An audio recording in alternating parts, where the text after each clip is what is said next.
अभिनेता सैफ अली खान पर हमले का आरोपी शरीफुल, जिसे आज मुंबई पुलिस ने कोर्ट में पेश किया। कोर्ट ने शरीफुल को 5 दिन की और रिमांड पर भेज दिया है मुंबई पुलिस की कस्टडी में।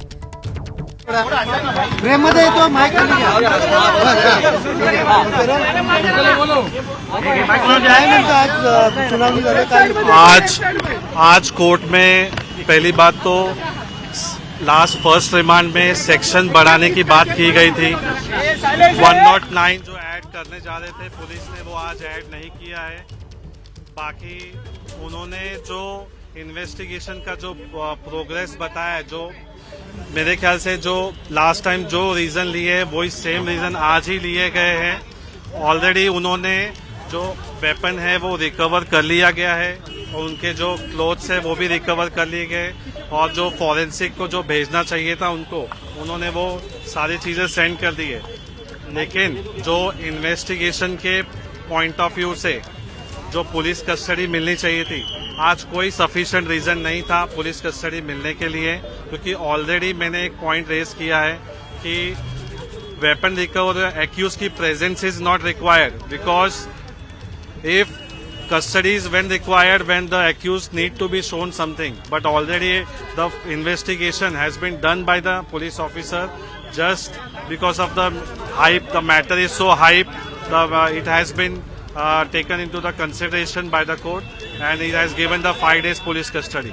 सर, सुनावणीच्या दरम्यान आहे ते बूट आणि सिम कार्डचा शोध घेण्यासाठी देखील पोलीस कोठडी मागण्यात आलेली आहे।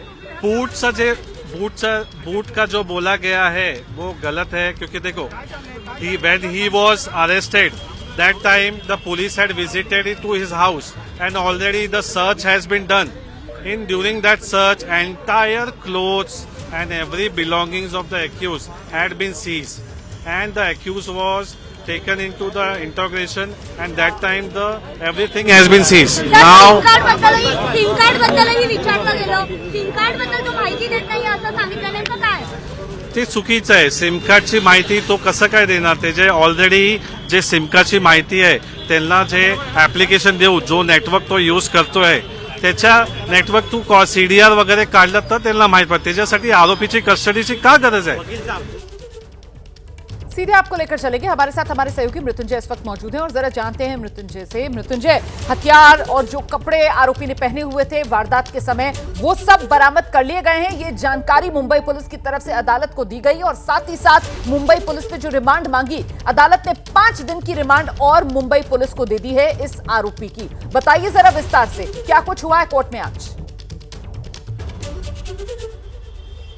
जी बिल्कुल, देखिए सबसे पहले जब आरोपी शरीफुल इस्लाम को कोर्ट में लाया गया तो उनसे जज साहब ने पूछा कि तुम्हें कोई शिकायत है, पुलिस से कोई शिकायत है, जिस पर आरोपी ने ना में जवाब दिया। उसके बाद पुलिस के जो जांच अधिकारी है उन्होंने अपनी बात रखनी शुरू की।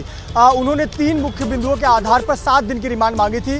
पहली बात उन्होंने ये कही कि हमने आरोपी के पास से घटना के समय के जो भी कपड़े थे वो हमने बरामद कर लिए हैं, गमछा बरामद कर लिया है, लेकिन आरोपी के जूते बरामद नहीं हुए हैं। एक ये पहला पॉइंट रखा गया। जैसा कि हम सीसीटीवी में दिखा रहे थे कि जाते समय आरोपी के पैर में जूते नहीं थे, लौटते समय उसके पैर में जूते नजर आ रहे हैं, तो उस जूते को रिकवरी की बात पुलिस ने की। दूसरा पॉइंट पुलिस ने यह कहा कि जो हथियार इस हमले में इस्तेमाल किया गया, जिसका तीसरा हिस्सा भी हमने बरामद कर लिया, पर यह हथियार आरोपी के पास आया कहां से, आरोपी ने इस चाकू को खरीदा कहां से या फिर इसे किसी ने दिया है क्या, इसकी हमें जांच करनी है। तीसरी जो बात थी, आरोपी को फेस रिकॉग्निशन यानी चेहरे की पहचान करनी है। सीसीटीवी में जो दिखा है, एक बार फिर से जरा सुना देते हैं दर्शकों को, वकील क्या कह रहे हैं।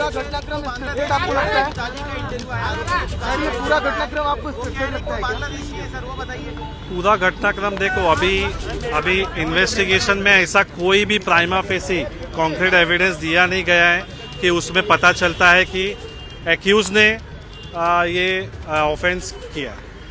मराठीमध्ये काय नक्की युक्तिवाद आहे तो आज पार पडलेला आहे। आज मराठीमध्ये काय युक्तिवाद आहे तो पार पडलेला आहे। काय युक्तिवाद मराठीमध्ये काय युक्तिवाद आहे तो पार पडलेला आहे। पहिला फेस रिकॉग्निशन से आपके मीडिया से ही आया हुआ था। फेस रिकॉग्निशन से उसके आई, उनके जो नोज है, उनके जो बाल है, वो बंदा है ही नहीं उसमें। सीधा सीधा आप भी देख सकते हो, फोटो से पता चलता है। सर, मराठीमध्ये सांगा काय नक्की आज युक्तिवाद पार पडलेला आहे नक्की, परंतु या ठिकाणी बूट असेल या संदर्भात देखील तपासणी करायची, त्यामुळे पोलिसांनी मोर्चे मारले. आता तो बूट आहे, तो ज्वेलरी तर नाही आहे, बूट तर कोण लपवून शकत नाही ना.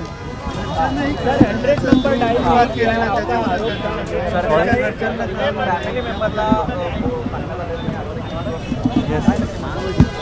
जेव्हा अरेस्ट केला गेलाय, त्याला उचलला गेलाय, तेव्हा त्यांना काय कोणताही इंटिमेशन न करता त्यांना आणला गेलाय आणि येऊन त्यांना असं दाखवलं. सरकारी वकिलांकडून काय जो युक्तिवाद आहे तो करण्यात आलेला आहे. सरकारी वकीलकडून ते वेपन कुठून आणलाय आणि शरीफुल के वकील को आप सुन रहे थे, जिनकी तरफ से बार बार ये कहा जा रहा है कि वो शख्स है नहीं जो सीसीटीवी में नजर आ रहा है। इस तरीके की दलीलें शरीफुल के वकील की तरफ से अदालत के सामने देने की कोशिश।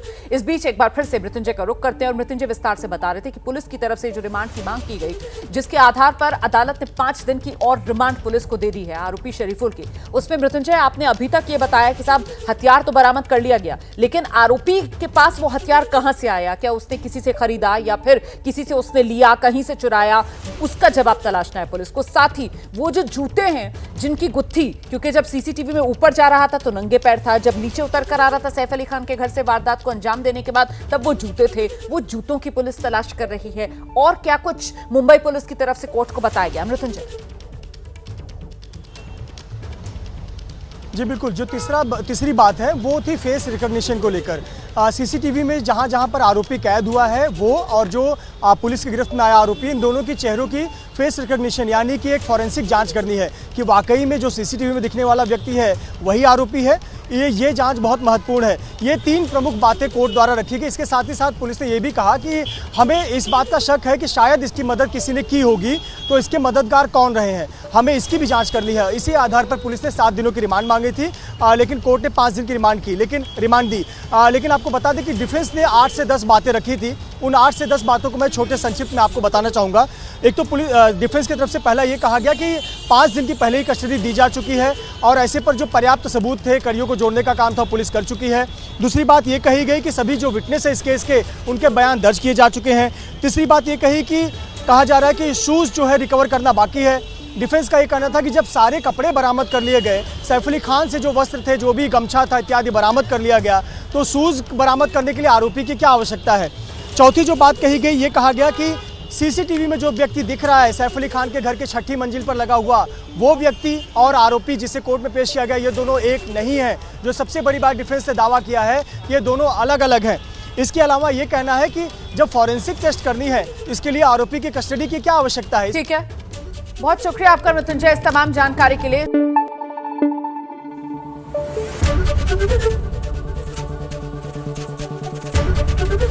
एबीपी न्यूज आपको रखे आगे।